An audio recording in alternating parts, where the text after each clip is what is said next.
بسم اللہ الرحمن الرحیم۔ السلام علیکم۔ کیا میں تمہیں جاسوس لگتا ہوں؟ ارمغانی نے کہا، نہیں۔ خادمہ نے کہا، یہ ظرفہ کے باپ کی انتقامی کارروائی ہے۔ تم اب کیا کرنا چاہتے ہو؟ میں اب لاہور نہیں رہ سکتا، ارمغانی نے جواب دیا۔ اگر ظرفہ کے باپ کے سامنے آ گیا تو وہ مجھے گرفتار یا قتل کر دے گا۔ میں ظرفہ کو ساتھ لے کر پشاور چلا جاؤں گا۔ کیا وہ تمہارے ساتھ جانے کے لیے تیار ہے؟ بالکل تیار ہے، شعیب ارمغانی نے جواب دیا۔ میں تمہیں اس راز میں شریک کرنا چاہتا ہوں، مجھے تم پر بھروسہ ہے۔ ظرفہ کل شام کے بعد چوری چھپے یہاں آ رہی ہے۔ میں نے باغیچے میں ایک جگہ ملنے کو کہا تھا، لیکن اب میں نے تمہیں اس راز میں شریک کر لیا ہے، تو کیا تم پسند کرو گی کہ ظرفہ کو میں اندر لے آؤں؟ اس میں خطرہ یہ ہوگا کہ اس کے تعاقب میں کوئی آ گیا تو میں پکڑا جاؤں گا۔ تم اسے اندر لے آنا، خادمہ نے کہا۔ میں کتا کھلا چھوڑ دوں گی، کوئی آ گیا تو کتا اسے آگے نہیں آنے دے گا۔ اتنے میں تم ادھر ادھر ہو سکتے ہو۔ ظرفہ کو چھپانے کی ضرورت نہیں، میں کہہ سکتی ہوں کہ سمرتی سے ملنے آئی تھی۔ کیا تم معلوم کر سکتی ہو کہ مہاراجہ واپس آ گیا ہے تو سمرتی کیوں نہیں آئی؟ کوشش کروں گی، خادمہ نے کہا۔ یہ تو ہو نہیں سکتا کہ مہاراجہ کسی کو سمرتی تحفے کے طور پر دے آیا ہو۔ اس رقاصہ سے وہ کسی قیمت پر دستبردار نہیں ہونا چاہتا۔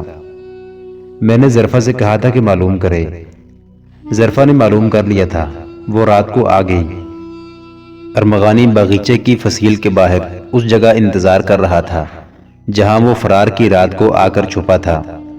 بہت انتظار کے بعد ظرفہ آئی، وہ اکیلی تھی۔ ارمغانی نے اسے بتایا کہ اس کے متعلق وہ خادمہ کو کیا بتا چکا ہے۔ وہ ظرفہ کو اندر لے گیا۔ خادمہ نے کتا کھول کر باغیچے میں چھوڑ دیا۔ ظرفہ نے ارمغانی کو پہلی خبر سنائی کہ نگر کوٹ کے بڑے پنڈت نے سمرتی کو انسانی قربانی کے لیے وہیں رکھ لیا ہے۔ دوسری خبر یہ کہ مہاراجہ آنند پال کی فوج اور 3-4 اور ریاستوں کی فوجیں جو لاہور میں جمع ہوئی تھیں، پشاور کی طرف کوچ کر گئی ہیں۔ ان کی فتح کے لیے پنڈت نے سمرتی کو دیوتاؤں کے قدموں میں قربان کرنے کے لیے منتخب کیا۔ اس وقت تک اس کا خون بہایا جا چکا ہوگا، ظرفہ نے کہا۔ شاید ابھی زندہ ہو، خادمہ نے کہا۔ جس لڑکی کو قربانی کے لیے منتخب کرتے ہیں اسے فوراً ذبح نہیں کر دیتے۔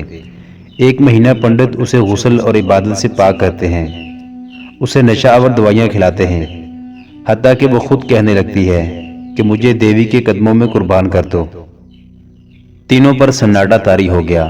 سمرتی نے مجھ پر جو احسان کیا ہے یہ ایسا معمولی نہیں کہ میں اسے فراموش کر دوں، ارمغانی نے کہا۔ میں نگر کوٹ جاؤں گا اور معلوم کرنے کی کوشش کروں گا کہ وہ زندہ ہے یا ذبح کر دی گئی ہے۔ اگر زندہ ہے تو میں اسے بچانے کی کوشش کروں گا۔ نگر کوٹ کا مندر اس مکان کی طرح نہیں کہ ایک کمرے سے آخری کمرے تک گھوم جاؤ گے، خادمہ نے کہا۔ میں اس مندر میں گئی ہوں، کمروں اور راہداریوں کی بھول بھلیاں ہیں، اس کا تہہ خانہ بھی ہے۔ وہاں تو ہاتھی غائب ہو جاتے ہیں۔ مندر کے ارد گرد قلعہ ہے، لوگ وہاں عبادت کے لیے جاتے ہیں، لیکن یہ معلوم کرنا کہ سمرتی کہاں ہے آسان نہیں ہوگا۔ شعیب ارمغانی کی رگوں میں جوانی کا خون دوڑ رہا تھا۔ اسے یہ بھی معلوم تھا کہ سمرتی مسلمان ہے۔ اس کے لیے قابل برداشت نہیں تھا کہ ایک مسلمان عورت کو ہندوؤں کی فتح کے لیے قربان کر دیا جائے۔ اسے وہ وقت یاد آیا جب سمرتی نے اسے اپنے خونخوار کتے سے چھڑایا اور اسے اندر لے گئی۔ اس کے زخموں سے خون فرش پر گر رہا تھا۔ کتے نے سمرتی کا بھی ایک ہاتھ زخمی کر دیا تھا۔ اس کے خون کے قطرے بھی فرش پر گر کر ارمغانی کے خون میں مل گئے تھے۔ ارمغانی نے اسے کہا تھا کہ اپنا خون پہچانو، میرا اور تمہارا خون ایک ہے۔ سمرتی نے فرش پر دیکھ کر کہا تھا، ہاں ہمارا خون ایک ہے۔ تم نے میری آنکھوں میں وہ روشنی پیدا کر دی ہے جو اپنے خون کو پہچان لیا کرتی ہے۔ ارمغانی کو اس رات کا ایک ایک لمحہ یاد آ گیا۔ وہ کچھ دیر خلاؤں میں دیکھتا رہا، اچانک پھٹ کر بولا، میں ایک مسلمان عورت کا خون پتھر کے بتوں کی بھینٹ نہیں چڑھنے دوں گا۔ اس نے خادمہ کی طرف دیکھا اور پوچھا، تم کہا کرتی ہو کہ تمہارے دل میں سمرتی کی وہی محبت ہے جو ماں کے دل میں اپنے بچے کی ہوتی ہے۔ اس محبت کا کوئی ثبوت دے سکو گی؟ میرا ساتھ دو گی؟ میں نگر کوٹ کا راستہ نہیں جانتا، مجھے وہاں تک لے چلو۔ مجھے مندر کے اندر کی دنیا کے راستے اور تہہ خانے سمجھا دینا، شاید وہ ابھی زندہ ہو۔ کیا ہم راستے میں پکڑے نہیں جائیں گے؟ خادمہ نے پوچھا۔ نہیں، ارمغانی نے کہا، ہم بہروپ میں جائیں گے۔ اس نے ظرفہ سے کہا، تم یہیں رہو، شاید ہم جیتے جی مل سکیں گے۔ میں تمہارے ساتھ چلوں گی، ظرفہ نے کہا۔ میں اب یہاں نہیں رہ سکتی، جہاں تم ہوگے میں وہاں ہوں گی۔ خادمہ کو معلوم ہو چکا تھا کہ وہ میاں بیوی ہیں۔ وہ انہیں تنہا چھوڑ کر دوسرے کمرے میں چلی گئی۔ ارمغانی پر سمرتی کی قربانی کی خبر نے ایسی کیفیت طاری کر دی تھی جیسے اسے یاد ہی نہ رہا ہو کہ اس کے پاس ظرفہ بیٹھی ہے اور ظرفہ خطرہ مول لے کر اس کے پاس آئی ہے۔ اسے اس کیفیت سے نکالنے کے لیے ظرفہ نے اس کے کندھے پر ہاتھ رکھ کر ہلایا۔ ارمغانی نے بے خیالی میں اس کی طرف دیکھا۔ تم شاید ابھی تک مجھے ایک فریب سمجھ رہے ہو، ظرفہ نے کہا۔ ایک رقاصہ کو تم مجھ سے زیادہ قیمتی اور بہتر سمجھتے ہو۔ اوہ ظرفہ، اس نے ظرفہ کا ہاتھ پکڑ کر کہا، یوں نہ کہو، سمجھنے کی کوشش کرو۔ سمرتی نہ ہوتی تو میں آج قید خانے میں زندہ لاش بن چکا ہوتا۔ وہ مسلمان ہے، تم بھی مسلمان ہو۔ میں تمہیں دھوکہ نہیں سمجھ رہا، میں یہ سوچ رہا ہوں کہ تمہیں ساتھ لے جاؤں تو بھی ٹھیک نہیں، یہاں چھوڑ جاؤں تو تم سے ملنا ناممکن ہو جائے گا، کیونکہ میں یہاں آیا تو پکڑے جانے کا خطرہ ہوگا۔ تم جس بہروپ میں خادمہ کو ساتھ لے جاؤ گے اسی بہروپ میں مجھے بھی ساتھ لے چلو، ظرفہ نے کہا۔ مجھے اپنے گناہوں کا کفارہ ادا کرنا ہے۔ یہ خیال رکھنا ظرفہ، ارمغانی نے کہا، میں نے سمرتی کی خادمہ کو تمہارے متعلق یہ تو بتا دیا ہے کہ تم میری بیوی ہو، لیکن اپنے متعلق یہ نہیں بتایا کہ میں جاسوس ہوں۔ اس نے خادمہ کو اپنے متعلق جو کچھ بتایا تھا وہ ظرفہ کو بتا دیا، پھر اسے کہا، مجھے اپنے دوستوں کو بھی ساتھ لینا ہے، میں آج رات انہیں ملوں گا اور انہیں نگر کوٹ چلنے پر آمادہ کروں گا، تم چلی جاؤ۔ کل صبح اگر ادھر آ سکو تو آ جانا، تمہیں بتا دوں گا کہ ہم نے کیا طے کیا ہے۔ ظرفہ نے اسے یہ بھی بتایا تھا کہ اس کی تلاش ترک کر دی گئی ہے۔ اب لاہور میں سکون تھا، فوجیں چلی گئی تھیں، پکڑ دکڑ کا سلسلہ رک گیا تھا۔ ارمغانی کی داڑھی خاصی بڑھ آئی تھی، وہ اپنا روپ بدلنا جانتا تھا، وہ کئی سوانگ بھر سکتا تھا۔ اس نے ظرفہ کو یوں رخصت کیا کہ کچھ دور تک اس کے ساتھ گیا اور اسے رخصت کر کے اپنے ایک ساتھی کے گھر کی طرف چلا گیا۔ اس کے ذہن پر سمرتی چھائی ہوئی تھی۔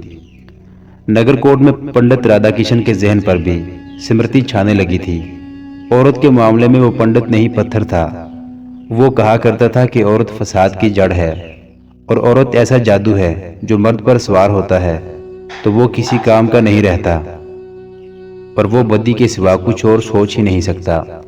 اسی نظریے کے تحت پنڈت رادھا کشن نوجوانی میں تارک دنیا ہو گیا اور ہمالیہ کی ان برف پوش وادیوں میں چلا گیا تھا جہاں سے گنگا نکلتا ہے۔ اس نے وہاں 15 برس گزارے تھے اور اس کا من مر گیا اور اس کے جذبات ہمالیہ کی برف کی طرح سرد ہو گئے تو وہ نگر کوٹ کے مندر میں آ گیا تھا۔ اب اس کی عمر 50-60 کے درمیان تھی۔ پہلی رات وہ سمرتی کو قربانی کے لیے منتخب کر کے اپنے ساتھ نگر کوٹ کے مندر میں لے گیا تو سمرتی نے اس کے ساتھ ایسی باتیں کی جنہوں نے پنڈت کے وجود کا کوئی ایسا تار چھیڑ دیا جو پنڈت سمجھتا تھا کہ کبھی کا ٹوٹ چکا ہے۔ وہ سمرتی کو کمرے میں چھوڑ کر اور یہ کہہ کر نکل گیا تھا کہ آرام سے سو جاؤ، ہم صبح آئیں گے اور گنگا کے کنارے چلیں گے۔ پنڈت اپنے کمرے میں چلا گیا۔ اسے اپنے آپ پر اتنا زیادہ اختیار تھا کہ سونے کے لیے لیٹتا تھا تو لیٹتے ہی اس کی آنکھ لگ جایا کرتی تھی۔ اس کا ذہن کبھی بھٹکا نہیں تھا، مگر اس رات اسے کوشش کے باوجود نیند نہیں آ رہی تھی۔ سمرتی کی ہنسی کا جل ترنگ اس کے ذہن کے ہر گوشے میں بج رہا تھا۔ سمرتی نے بچوں کی طرح ہنستے ہنستے سر اس کی گود میں پھینک دیا تھا۔ سمرتی کے ریشمی بالوں کے لمس کو وہ ابھی تک محسوس کر رہا تھا۔ اس کا وجود عورت کے لمس سے ہمیشہ ناآشنا رہا تھا۔ وہ اس لمس سے اور عورت کے وجود کی بو باز سے آزاد ہونے کی کوشش کر رہا تھا، مگر اسے آزادی ممکن نظر نہیں آ رہی تھی۔ اسے سمرتی کے الفاظ یاد آ رہے تھے جو اس رقاصہ نے بڑے جذباتی لہجے میں کہے تھے، اگر آپ مجھے وہ پیار دیں جس کی میری روح پیاسی ہے تو میں آپ کے بتوں کے آگے وہ رقص کروں گی کہ یہ پتھر تھرکنے لگیں گے۔ لوگ دور دور سے نگر کوٹ کی نرتکی کا نرتک دیکھنے آیا کریں گے۔ لوگ کشن بھگوان کی بجائے نگر کوٹ کی نرتکی کی پرارتھنا کیا کریں گے۔ پنڈت یوں بیدار ہو گیا جیسے وہ بڑا ہی سندر سپنا دیکھ رہا تھا کہ کسی نے سوئی چبو کر اسے جگایا ہو۔ اس کا خون کھولنے لگا۔ غصے سے اس کی سانسیں دھونکنے کی مانند ہو گئی۔ وہ لیٹے لیٹے اٹھ کھڑا ہوا۔ اس نے اپنے آپ سے کہا، ایک نرتکی، مسلمان، رقاصہ، ملیچ، پاپن، جس کی آتما نے نہ جانے کتنے پاپی مردوں کا بوجھ اٹھا رکھا ہے، کشن بھگوان کا اپمان کر رہی ہے۔ وہ کشن بھگوان کے کرود سے واقف نہیں، ان بتوں کو پتھر کہتی ہے۔ اس نے ایک ہاتھ کا گھونسا اپنے دوسرے ہاتھ کی ہتھیلی میں مارا اور دانت پیس لیے۔ اس ملیچ نے ہمارا شریر ناپاک کر دیا ہے۔ چھی چھی چھی، ہم جھوٹ نہیں کہتے کہ عورت کا جادو انسان کو حیوان بنا دیتا ہے۔ پنڈت بڑبڑانے لگا۔ وہ جو سوچ رہا تھا وہ اس کی زبان پر آ گیا۔ وہ ذرا اونچی آواز سے بولنے لگا، اسے پاک کرنا ہے، بہت دن لگیں گے، پاک کر کے اس کے خون سے کشن مراری کے پاؤں دھوئے جائیں گے۔ پنڈت کے ذہن اور دل پر سمرتی کا جو طلسم طاری ہو گیا تھا وہ اتر گیا۔ وہ لیٹا اور اس کی آنکھ لگ گئی۔ پنڈت رادھا کشن معمول کے مطابق اس وقت جاگ اٹھا جب سحر بھی تاریک تھی۔ وہ مندر کی بلندی سے اترا اور بھجن گنگناتا ہوا پہاڑی کے قریب نیم دائرے میں بہتی ہوئی بن گنگا تک جا پہنچا۔ بن گنگا کو ندی بھی کہا کرتے تھے۔ وہ گھٹنوں گھٹنوں پانی میں جا کھڑا ہوا، ہاتھوں سے پانی کے چھینٹے اڑائے اور بھجن گنگناتے ہوئے پانی میں بیٹھ گیا۔ ہندوؤں کا آج بھی عقیدہ ہے کہ گنگا پانی سارے پاپ دھو ڈالتا ہے۔ پنڈت پانی میں بیٹھ گیا۔ پانی بہت ٹھنڈا تھا۔ اس کا جسم سرد ہوا تو اس نے محسوس کیا کہ رات اس کا جسم جلتا رہا ہے۔ یہ آگ سمرتی نے لگائی تھی۔ اس نے تسلیم کر لیا تھا کہ گزشتہ رات اس کے وہ جذبات بیدار ہو گئے تھے جو وہ سمجھتا تھا کہ مر چکے ہیں۔ بھجن اور پانی اسے ٹھکانے پر لے آئے اور وہ وہی پنڈت رادھا کشن بن گیا جس نے کسی معتقد عورت کو بھی اپنے پاؤں کبھی چھونے نہیں دیے تھے۔ رات اسے سمرتی پر جو غصہ آیا تھا وہ بھی ٹھنڈا ہو گیا۔ اسے خیال آیا کہ سمرتی کو پاپی بنایا گیا ہے، وہ سچے پیار کی پیاسی ہے۔ اس نے کہا تھا، مجھے گنگا جل سے دھلا ہوا پیار دے سکتے ہو؟ ہاں دے سکتا ہوں، پنڈت نے اپنے آپ سے کہا۔ میں اس نرتکی کو گنگا جل سے دھلا ہوا پیار دوں گا، پھر میں کشن مراری کے چرنوں میں اس کا خون بہا کر یہ کہہ سکوں گا کہ میں نے ایسی عورت قربان کی ہے جسے میں نے پیار دیا تھا۔ یہ قربانی قبول ہوگی، جلدی قبول ہوگی۔ غزنی، بلخ، بخارا اور سمرقند بھی مہابھارت میں شامل ہو جائیں گے۔ ہردوار کی گھنٹیاں محمود غزنوی کی مسجدوں میں بھی بجیں گی۔ ہندو دھرم کی فتح اور اسلام کی شکست ہوگی۔ وہ واپس آیا تو مندر کی عبادت گاہ والے حصے میں چلا گیا جہاں ہندو مرد اور عورتیں عبادت میں مصروف تھیں۔ اس نے گڑوی میں سے بن گنگا کا پانی ہاتھ پر ڈال کر بدھ کے قدموں میں پھیرا اور ہاتھ جوڑ کر بدھ کے آگے سجدہ کیا۔ اس صبح وہ کچھ زیادہ ہی دیر عبادت میں مصروف رہا، کچھ زیادہ ہی مگن ہو گیا۔ وہ جب اس خود فراموشی سے بیدار ہوا تو دیکھا کہ وہاں اکیلا تھا۔ لوگ پوجا پاٹ کر کے جا چکے تھے، سورج طلوع ہو چکا تھا۔ اسے یاد آ گیا کہ اسے سمرتی کو بھی دریا پر لے جانا اور نہلانا تھا۔ وہ اٹھا اور اس کمرے میں چلا گیا جہاں وہ سمرتی کو چھوڑ آیا تھا۔ اس نے آہستہ سے دروازہ کھولا۔ سمرتی گہری نیند سوئی ہوئی تھی۔ پنڈت اندر چلا گیا اور سمرتی سے 2-3 قدم دور رک گیا، جیسے اسے کسی نے اس کی مرضی کے بغیر روک دیا ہو۔ سمرتی بے فکری کی نیند سو رہی تھی۔ اس کے ہونٹوں پر معصوم بچوں کا سا تبسم تھا، جیسے وہ کوئی بڑا اچھا خواب دیکھ رہی ہو۔ اس کے چند ایک بال بکھر کر اس کے چہرے پر آ گئے تھے۔ سورج نکل آیا تھا اور وہ ابھی تک سوئی ہوئی تھی۔ پنڈت کو خیال آیا کہ گناہ انسان کو اطمینان نہیں دے سکتے۔ یہ عورت تو عبادت کی منکر ہے، کیا اس کی روح مطمئن ہے؟ کیا یہ روحانی سکون ہے کہ یہ ایسی بے فکری کی نیند سوئی ہوئی ہے؟ سمرتی کو دیکھتے دیکھتے پنڈت رادھا کشن کو بے چینی سی محسوس ہونے لگی جو تشنگی کی صورت اختیار کر گئی۔ اس کے سامنے سوئی ہوئی رقاصہ معصوم بچی بن گئی۔ آنکھیں کھلی تو سمرتی اسے اس کے اپنے روپ میں نظر آئی، جیسے اس عورت نے اس کی ماں کی کوکھ سے جنم لیا ہو اور ان کی رگوں میں ایک ہی باپ کا خون رواں دواں ہو۔ پنڈت اسے دیکھتا رہا اور اس کا ذہن دور پیچھے چلا گیا جب وہ اسی طرح بچوں کی طرح سویا کرتا تھا۔ اسے اپنی ماں کا چہرہ یاد آنے لگا، مگر یہ چہرہ دھند میں چھپا ہوا تھا۔ اس نے یادوں کی دھند ہٹانے کی بہت کوشش کی مگر دھند نہ چھٹی، البتہ چہرہ نکھر آیا۔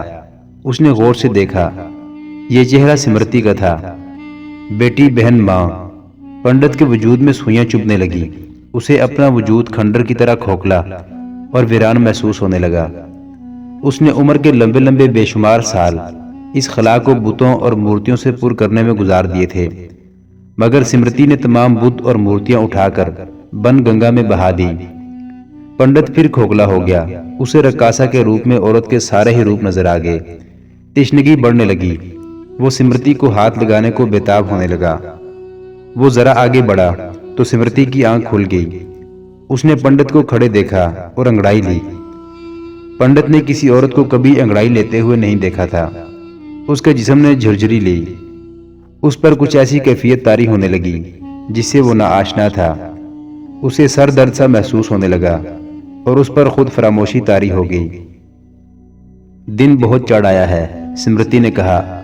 آپ رات مجھے اکیلا چھوڑ کر کہاں چلے گئے تھے؟ تمہیں اکیلے ڈر آتا تھا؟ ڈر؟ سمرتی نے ہنس کر کہا۔ ڈر کس کا؟ ڈر ایک احساس ہوتا ہے۔ میرے تمام احساس مر چکے ہیں۔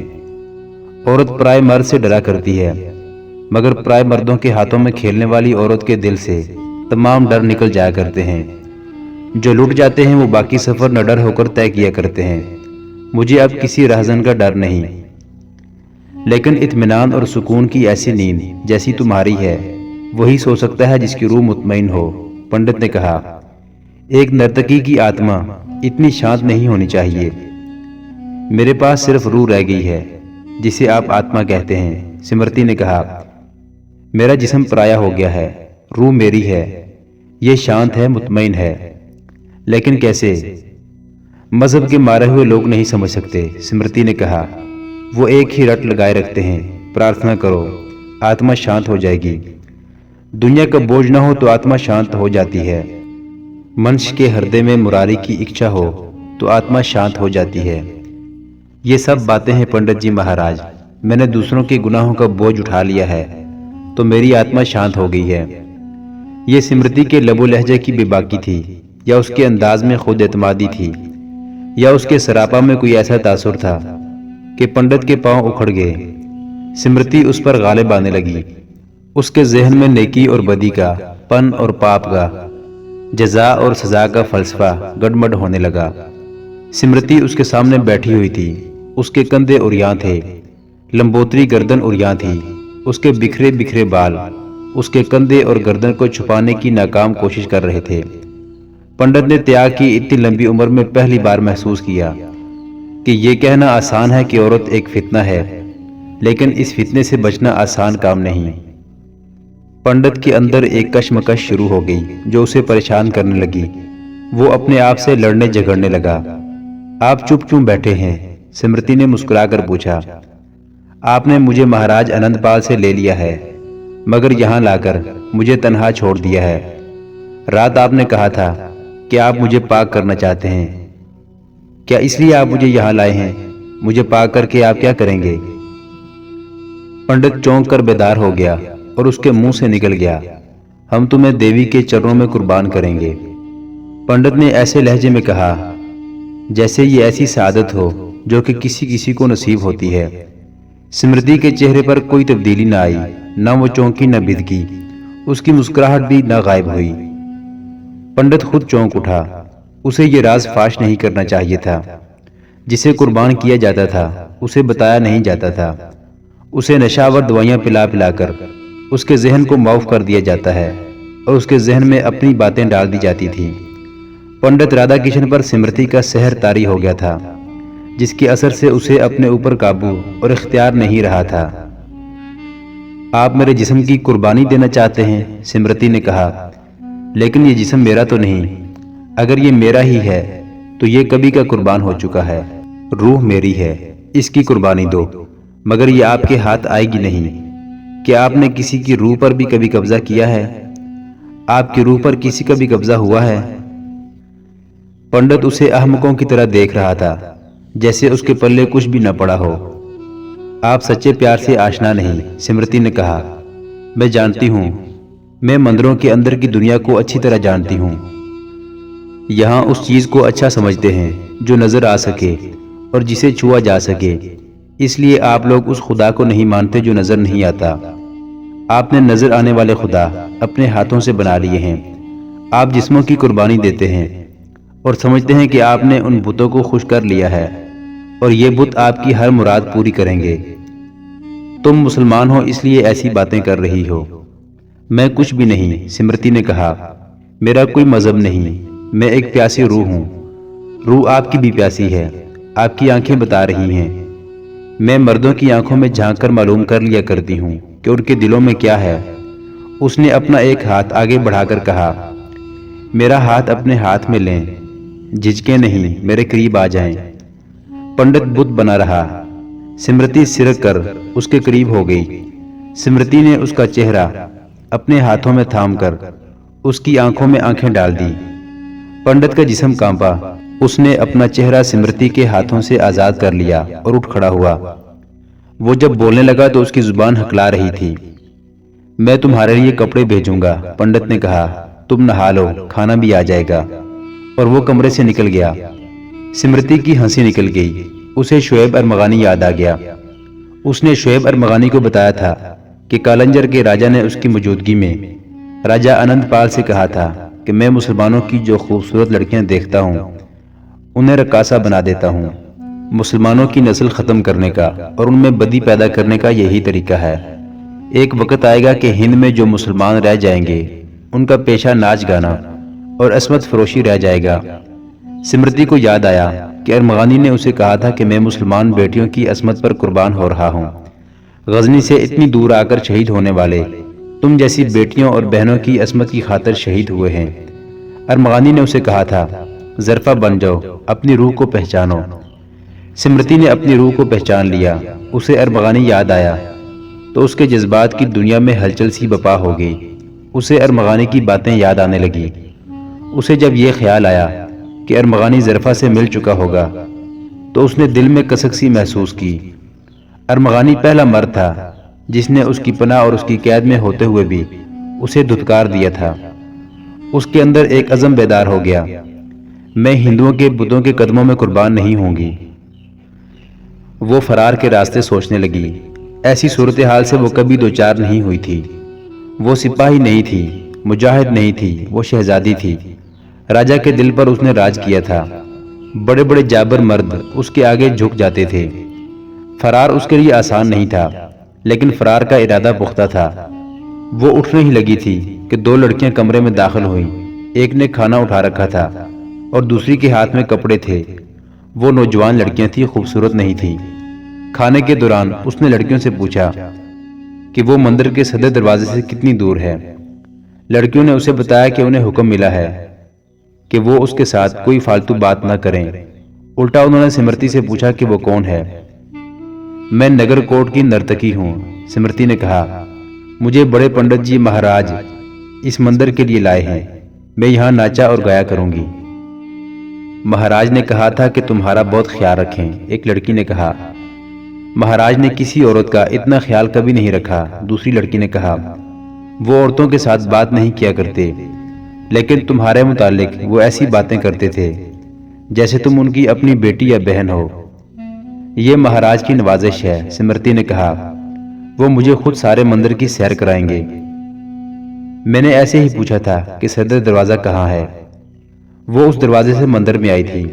لڑکیوں نے اسے صدر دروازے تک کا راستہ بتایا تو وہ کچھ بھی نہ سمجھ سکی، سوائے اس کے کہ وہ کسی رہبر کے بغیر صدر دروازے تک نہیں پہنچ سکے گی۔ اگر وہ صدر دروازے سے نکل بھی جائے تو مندر کے ارد گرد قلعہ تھا۔ اس نے لڑکیوں سے بہت کچھ پوچھا، انہوں نے کچھ اسے بتایا، کچھ نہ بتایا۔ پنڈت کے متعلق اسے بتایا گیا کہ عورت کے نام سے بھی بدکتا ہے۔ لڑکیوں کو معلوم نہیں تھا کہ اس کو قربانی کے لیے تیار کیا جا رہا ہے۔ انہوں نے اسے نہلایا اور وہ کپڑے پہنائے جو وہ لائی تھی۔ یہ ساڑی کی طرح کی ایک سفید چادر تھی جو سر کی اوڑھنی کے طور پر استعمال ہو سکتی تھی۔ سمرتی کے ماتھے پر تلک لگایا گیا اور لڑکیاں چلی گئیں۔ پنڈت رادھا کشن کے کمرے میں دو پنڈت اس کے پاس بیٹھے تھے۔ انہیں معلوم تھا کہ سمرتی کو قربانی کے لیے لایا گیا ہے۔ اسے قربانی کے لیے تیار کرنا انہی کا کام تھا۔ وہ اپنا عمل شروع کرنا چاہتے تھے۔ کچھ عرصہ پہلے اس علاقے میں قحط آ گیا تھا۔ انوکھی بات تھی کیونکہ پہاڑی علاقہ ہونے کی وجہ سے یہاں بارش بہت ہوتی تھی، مگر اس سال بارش نہ ہوئی۔ مویشی اور انسان بھوکے مرنے لگے۔ پنڈت رادھا کرشن کے کہنے پر ایک لڑکی کی قربانی دی گئی تھی۔ 15-16 روز مندر کے اس کمرے میں جہاں سمرتی کو رکھا گیا تھا، اس لڑکی کو بھی رکھ کر اسے قربانی کے لیے تیار کیا گیا تھا۔ وہ کنواری کنیا تھی۔ پنڈت رادھا کرشن نے سمرتی کے متعلق باتیں کرتے ہوئے پنڈتوں سے کہا، یہ کنواری نہیں، راج کی نرتکی ہے۔ کنواری پوتر تھی، سمرتی کو پہلے پوتر کرنا پڑے گا۔ قربانی اسی کی دی جائے گی، لیکن بہت دن انتظار کرنا پڑے گا۔ یہ مسلمان ہے، اسے ذہنی طور پر پوجا پاٹ پر آمادہ کرنا ہے، اس کے بعد اسے قربانی کے لیے تیار کیا جائے گا۔ آپ جانتے ہیں مہاراج، فوجیں کوچ کر گئی ہیں، ایک پنڈت نے کہا۔ قربانی لڑائی شروع ہونے سے پہلے ہو جانی چاہیے۔ پنڈت رادھا کرشن نے کہا، فوجوں کو میدان جنگ تک پہنچتے بہت دن لگیں گے۔ جتنی فوج گئی ہے اس کے مقابلے میں محمود غزنوی کی فوج ہاتھی کے مقابلے میں بلی جیسی ہے۔ اسے کچل کر ہماری فوجیں غزنی کی طرف نکل جائیں گی۔ اس میں 3 مہینوں سے زیادہ عرصہ گزر جائے گا۔ وہ وقت ہوگا جب ہم قربانی دیں گے۔ اس وقت تک یہ نرتکی اس قابل ہو جائے گی کہ خود دیوی کے چرنوں میں بیٹھ کر کہے گی کہ میری گردن کاٹ دو۔ دونوں پنڈت قائل نہیں ہو رہے تھے، لیکن پنڈت رادھا کرشن قربانی کو ملتوی کرنے کا تہیہ کر چکا تھا۔ اس نے آخر میں حکم کے لہجے میں فیصلہ دیا کہ اس عورت کی قربانی کے متعلق وہ کسی کی بات نہیں سنے گا، چونکہ یہ انتخاب اس کا ہے، اور چونکہ اس نے یہ انتخاب دیوتاؤں کے اشارے پر کیا ہے، اس لیے وہی بہتر جانتا ہے کہ قربانی کب دی جائے گی۔ پنڈت جب اٹھ کر چلے گئے تو پنڈت رادھا کرشن گہری سوچ میں کھو گیا۔ سمرتی حیران تھی کہ 3 دن اور 3 راتیں گزر گئی ہیں، اس کے کمرے میں پنڈت رادھا کرشن نہیں آیا۔ 2 لڑکیاں اس کے لیے کھانا لاتی رہیں اور اس کی ہر ضرورت پوری کرتی رہیں۔ اس نے انہیں کہا کہ وہ پنڈت جی مہاراج کو بھیجیں۔ پنڈت پھر بھی نہ آیا۔ سمرتی کو جیسے کوئی غم ہی نہیں تھا کہ اسے ذبح کر دیا جائے گا۔ اسے افسوس صرف یہ ہو رہا تھا کہ اسے ہندوؤں نے بے مذہب کیا اور رقاصہ بنایا، اور وہ ہندوؤں کی ہی فتح کے لیے قربان کی جا رہی تھی۔ اسے پورا یقین تھا کہ مٹی اور پتھر کے بت خدا نہیں ہیں، اور فتح اور شکست ان کے ہاتھ میں ہو ہی نہیں سکتی، اور جو سچا اور واحد خدا ہے اس کے حکم کے مطابق انسانی جان کی قربانی بے گناہ کا قتل ہے، اور یہ جھوٹے مذہب کی رسم ہے۔ محترم ناظرین، سلطان محمود غزنوی کی زندگی کے واقعات پر مشتمل سیریز دیکھنے کے لیے چینل کو سبسکرائب ضرور کر لیں۔ گزشتہ اقساط دیکھنے کے لیے چینل پر پلے لسٹ کا وزٹ کریں۔ ویڈیو کو لائک اور شیئر ضرور کیجیے۔ کمنٹ باکس میں اسلام زندہ باد ضرور ٹائپ کریں۔ اللہ آپ کا حامی و ناصر ہو۔